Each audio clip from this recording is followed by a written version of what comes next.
Hey, what's up guys?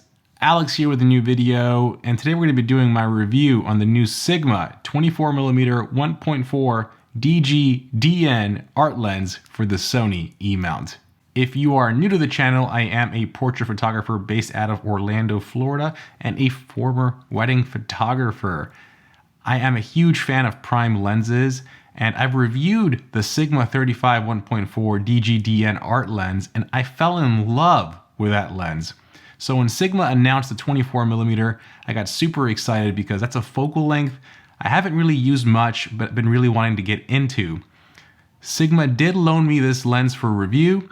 They did not ask me to say anything or even ask me to make a video, so my thoughts here are completely unbiased and my opinions. With that said, let's kick things off. Like I do with all my videos, I'm going to include a link down below with some raw files for you to play with and see if you like the image quality. I'm going to break this review down into 3 pieces. 1, build quality, 2, autofocus, and 3, the most important part, image quality. So let's get started with build quality. So this is one of Sigma's art lenses, which means it's one of the top of the line lenses for Sigma. And if you've ever felt or used a Sigma art lens, you know it's made out of metal. It overall just feels good in the hands. It feels weighty. It feels like a high quality lens. This lens in particular though has a few tricks up its sleeve and a few new additions. So the coolest part I think is in the back rear of the lens, you now have a filter holder, which means you can use ND filters or different types of filters and put it on the back of the lens. If you're wondering why would you do that, because now it frees up the ability to use a different filter in the front. So for example, if you want to use an ND filter in the back, in the front you can now use like a Pro Mist filter or a Cinebloom filter and stack lenses without necessarily having quality loss because you're stacking too much glass in front of the lens. Really cool addition, and I really like that. I didn't test it out, but I like the fact that they added that.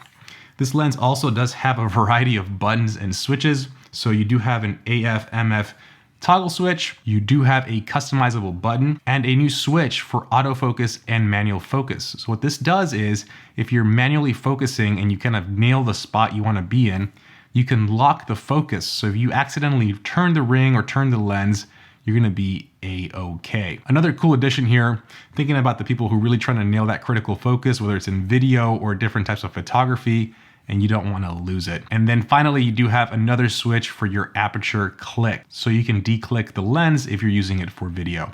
Wrapping up build quality, I'm a huge fan of the way this lens feels in hand and in camera. It is significantly smaller than the previous 24mm that Sigma is replacing because that lens was adapted from an SLR mount to mirrorless. So this lens is significantly smaller, lighter, and yeah, really enjoyed the build quality. What about autofocus?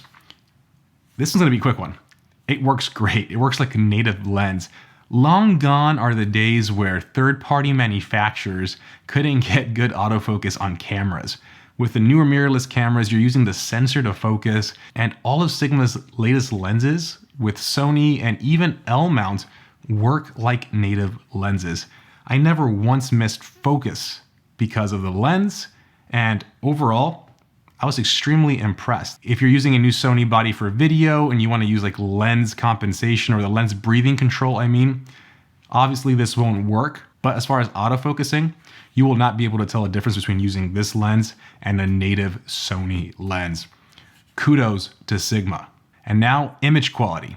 But before we go there, I want to thank today's video sponsor, Skillshare. If you're not familiar, Skillshare is an online learning community with thousands of inspiring classes from photography to cinematography and video editing. With Skillshare, you can find classes to invest in yourself and learn new skills. Recently, I was able to take a class from my favorite YouTuber, Marquez Brownlee. Learning from one of my favorite YouTubers on how he writes, edits, and shoots his videos was incredible. Here's a clip of his class. A lot of things to consider. I could go on for a long time about this, but I think the bottom line is, well, it's that thing I said at the beginning. Make what you'd want to watch. Think about if you were watching this video, what would you want to see? How would you want it structured? And build it based on that. If you want to get started on YouTube and learn from one of the best, this class is definitely for you. It really helped me rethink how I plan and shoot my videos And hopefully you can see it here with the new set design, lighting, and editing that you're gonna see in this final video. Because Skillshare is sponsoring today's video, the first 1,000 people to use the link in the description down below will get their first month free. Thank you, Skillshare, for sponsoring this video. For image quality, I'm gonna go ahead and roll a slideshow of edited photos with my preset, which if you like is also available in the description down below. And then we're gonna go ahead and do a deep dive. So let's go ahead and roll the photos.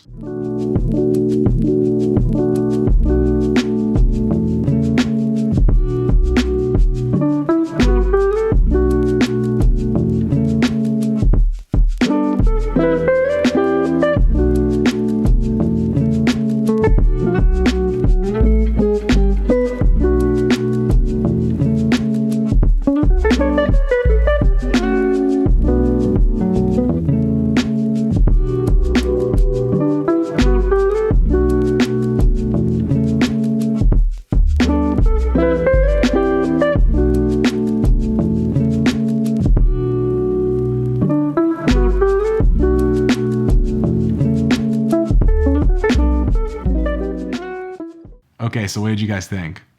I honestly fell in love with this lens, and I didn't know I wanted and needed a 24mm in my life, but after using this lens for about 3 weeks, I absolutely need to add it to my kit. But again, let's go ahead and do a deeper dive on some photos and see how it does with sharpness, corners, and just overall how it performs. Okay, let's start off with this first image, and if you can't tell, we go to Disney World a lot. This one was shot in Epcot at f2.0. You'll be able to see it here on the left-hand side in my settings. I wanted to get more in focus because she was holding a little pamphlet, but zooming in here at 100%, you can see that down the middle, this lens is razor sharp. Tons of detail in my wife's eyes, face, and you can just see tons of detail here. And at f2.0, it's really hard finding any imperfections on this lens. There's really no purple fringing, chromatic aberrations, and really nothing to look at here in the corners, but this photo is looking good. Let's go ahead and go to another photo. Here we have another portrait of my wife, this time in Disneyland, and let's go ahead and zoom in here 100%, let this photo load.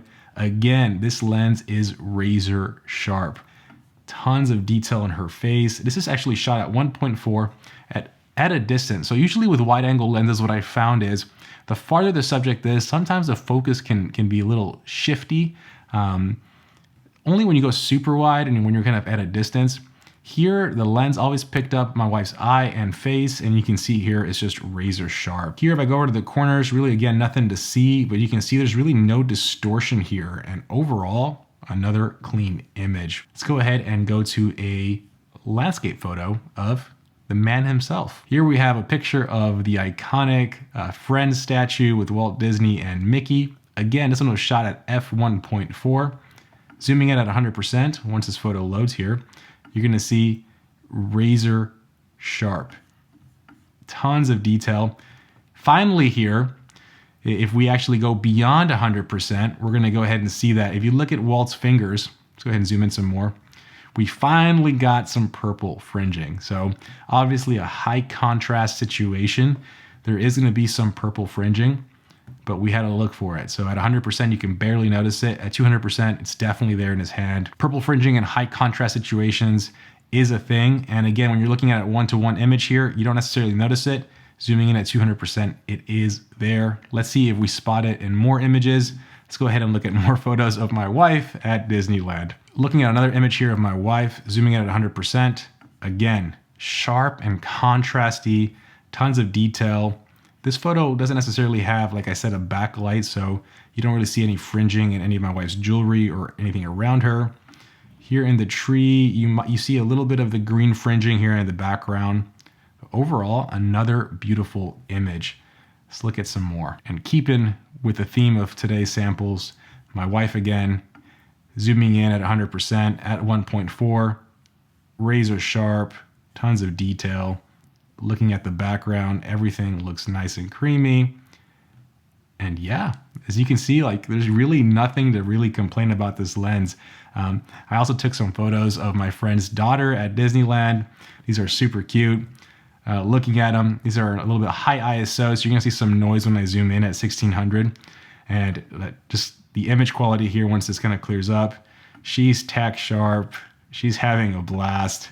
And again, you don't really see major distortion or kind of weirdness going on in the edges. I haven't really pushed it. There's another image I can go to see some corner examples, but this lens is sharp and this lens is contrasty wide open, and that's why I just really enjoyed using it. But let's check out one more image to see if we can find some imperfections in the corners and also point out how well this lens does with Sony's IBIS. So here, as you can see, this photo, I took it at 1/5 of a second, and I focus here on the Pixar Pure name. So when I zoom in, let this image kind of load up, you can see that it is sharp at Pixar Pure, 1/5 of a second. As you go wider with some of these lenses, it's easier to hand hold them for longer. So I definitely got a lot more shots at 1/5 of a second. It'd be a little bit harder to do that with like a 50 or 85 millimeter if the lens didn't have optical stabilization itself. Looking at the corners here, I mean, you're still getting tons of detail. There is no distortion here on the sides. And yeah, overall, I'm really happy with this lens. So let's go ahead and wrap up my thoughts. All right, for my final thoughts, I really enjoyed using this lens. And what's surprising here is this lens retails for $799. That's almost half of Sony's G Master 1.4, which retails for $1399 when it's not on sale. And you're getting incredible image quality, optical quality, build quality. I mean, I really have no complaints. And at this price point, it kind of makes it almost a no-brainer. If you're doing video and you need some of Sony's features, like I mentioned earlier, like focus breathing, then you kind of have to go up to the Sony G Master. But when you look at what this lens is doing at this price point, it's just really impressive. If you go to my channel, I recently reviewed the Canon 24mm f1.8, which is considered a budget lens in Canon's lineup, but it retails for $599, which is about $200 less than this lens. And it performs significantly worse. It has terrible corners. That lens is designed to only work with in-camera corrections, because without that, that lens is absolutely trash. And Sigma here, for $799, is pumping out this incredible lens. Is it perfect? No, you saw some purple fringing in some images, and I guarantee you if I continue to put it in high contrast situations, I can probably replicate that at f1.4. But at this price point, what you're getting, the optical quality and the image quality, it's really, really hard to beat. I haven't used the Sony G Master. I do plan on renting it and maybe doing a comparison between these two, because I'd be curious to see what the differences are, because that lens is almost double the price. It might be a tad smaller and a tad bit lighter as well. I'll have to see that for myself.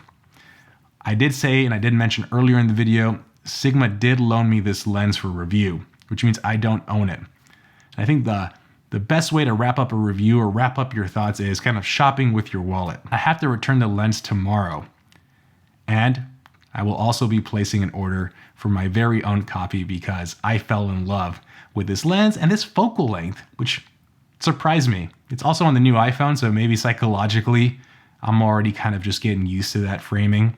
But anyways, I'm placing my order. I will own this lens, and that is the biggest endorsement I can give it.